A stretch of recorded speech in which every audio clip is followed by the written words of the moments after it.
পরিবারকে ভালো না রাখতে পারি তাহলে আমার আসলে পৃথিবী থেকে বিদায় নেওয়াটাই উত্তম। যে আপনি যদি আপনার পরিবারকে মানে অর্থনৈতিকভাবে সাপোর্ট দিতে না পারেন, করে খাবার দাবার দিতে না পারেন, তাহলে আপনার জন্য বিয়ে না যায়। যদি তার জন্য বিয়ে না যায় হয়, আমি মনে করি আমাদের জন্য বেঁচে থাকাটাও উচিত না। আমরা পরিবার করতে পারতেছি না।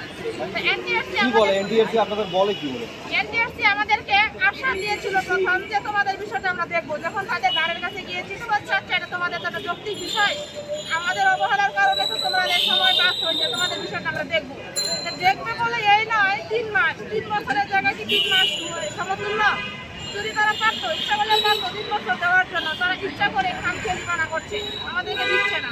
কিন্তু জানি না আমাদের কি অপরাধ। তবে আমরা জানি, মন থেকে জানি যে আমাদের 1% অপরাধও নাই এই বিষয়ে।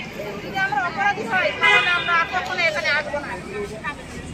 এখন এনটিআরসি মহোদয়ের কাছে আমাদের রিকোয়েস্ট যেন আমাদেরকে পঞ্চম গণবিজ্ঞপ্তিতে আবেদন করার সুযোগ দেয় এবং আমাদের দাবিতে আমরা এখানে আসছি। মাননীয় প্রধানমন্ত্রী মহোদয় বলেছিলেন যে আমাদের দেশ, আমার সোনার বাংলাদেশ দুর্নীতি মুক্ত দেশ। 1 বছর কার্যক্রম যদি 4 বছরে সম্পূর্ণ হয়, সেটা কি দুর্নীতির আওতায় পড়ে না? এটা মাননীয় প্রধানমন্ত্রী দৃষ্টি আকর্ষণে বলতেছে। এটা কি ধরনের দুর্নীতি? এটা একদম মর্মান্তিক দুর্নীতি। 739টা পরিবারকে ধ্বংস করে দিচ্ছে। এর চেয়ে বড় দুর্নীতি তো আর হতে পারে না দেশের মধ্যে। আমরা সর্বশেষ পদক্ষেপ নেব। যদি আমাদের দাবি মেনে না নেন, প্রয়োজনে আমরা সার্টিফিকেট পুড়িয়ে দিয়ে সারা বিশ্বকে জানিয়ে দেব যে এনটিআরসি বাংলাদেশের মধ্যে সর্ববৃহৎ দুর্নীতি করছে এবং এই দুর্নীতি দায়ী হচ্ছে এনটিআরসি। আমাদের যে কর্মসংস্থান দিচ্ছে না, সুযোগ দিচ্ছে না, এটা জন্য এনটিআরসি দায়ী। আমাদের দাবি হচ্ছে আবেদন করার সুযোগ দিতে হবে। আমার অ্যাসাইনমেন্ট দিয়ে দিচ্ছি। কি কারণ দেখি আজকে কি ভ্রমণ আছে কোথাও? চলুন ঘুরে আসি।